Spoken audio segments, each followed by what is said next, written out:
It's burger time! It's burger time! So Curtis and I were like, yeah, let's cook something. And so we decided to make some hamburgers. Yeah, I was talking to Adam and I said, you know, I don't have anything on my mind, but something easy would be burgers. But you can't do anything easy over here. No. Take it up a notch and make it a little bit gourmet. So we elevated it. Elevated a burger. So we settled on French onion soup with Gruyere and fresh American cheese burgers. With some Dijon mustard on a pretzel bun with some kale. Homegrown kale. Homegrown kale from the garden. With homemade fries. It was f***ing delicious. It wraps around you like a warm hug from your mother that you haven't seen in 5 years. Like if you love your mom and you said, I just want this warm hug, this is what it felt like to me. It hugged me. It was good.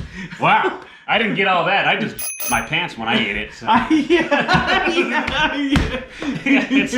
Hey, sometimes you gotta hug, you know. I got the boom, he got the chronic. The Lakers beat the supersonic. yeah. Hell yeah, bro. Let me go change my underwear and then let's get cooking. Let's get cooking.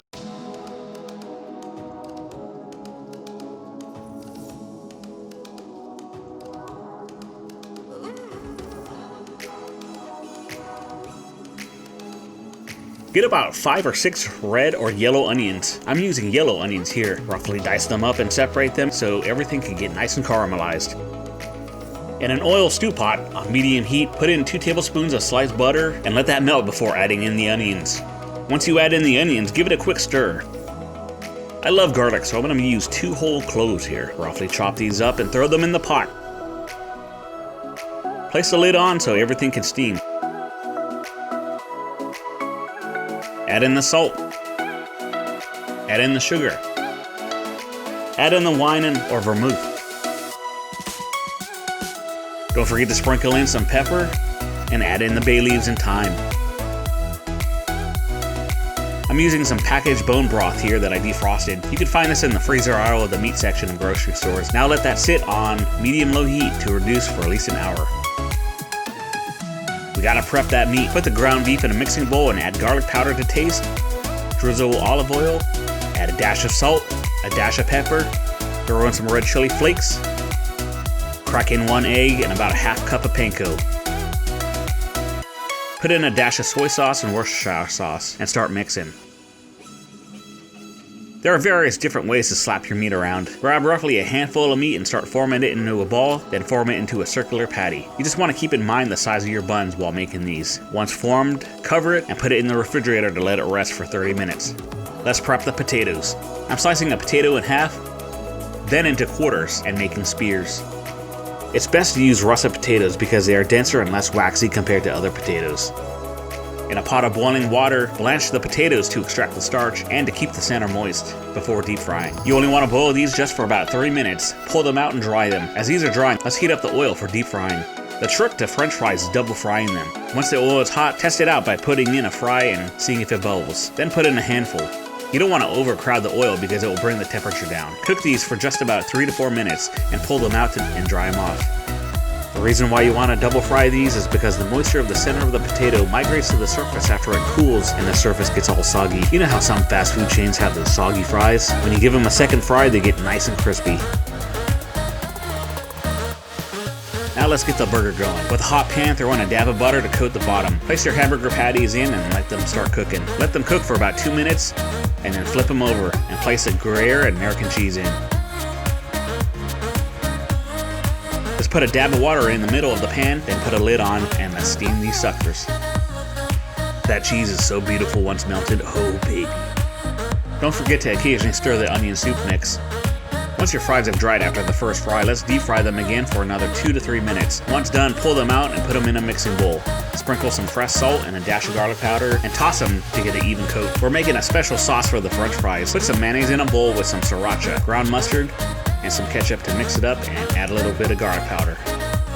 What kind of sauce do you like with your French fries? Toast those pretzel buns and smear some Dijon mustard on the bottom half. Mustard always complements fresh pretzels. Place a tomato slice down and then put your burger patty on top of that with some extra gooey cheese. We're almost done, aren't you excited?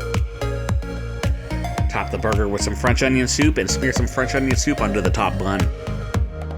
We're gonna make this a little bit healthy and put in 1 slice of kale. Close the burger up and throw in a toothpick to keep it held together. Don't forget to put your fries and sauce on a plate and you're good to go. Look at that oozing masterpiece. Oh yeah.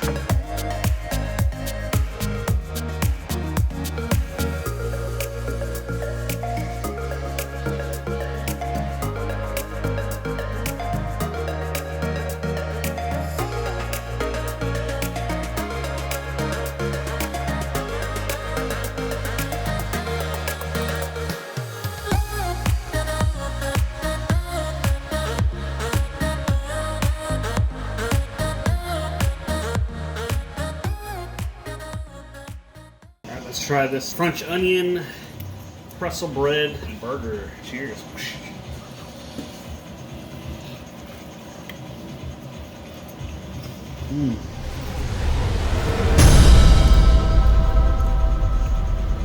Damn.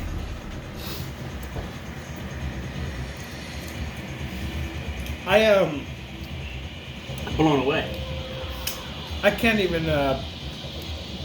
put words to the sentence here.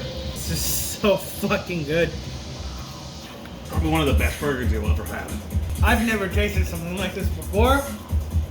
I'm gonna try to bring it down on like each level of what it is. French onion soup is already rich. Yeah. It's got a lot of butter. Burgers are already rich. When you combine it with the super outrageous cheese that we bought, it's kind of system overload for me. Like, if you were to say, hey, that's good, I could go for another, you're tripping.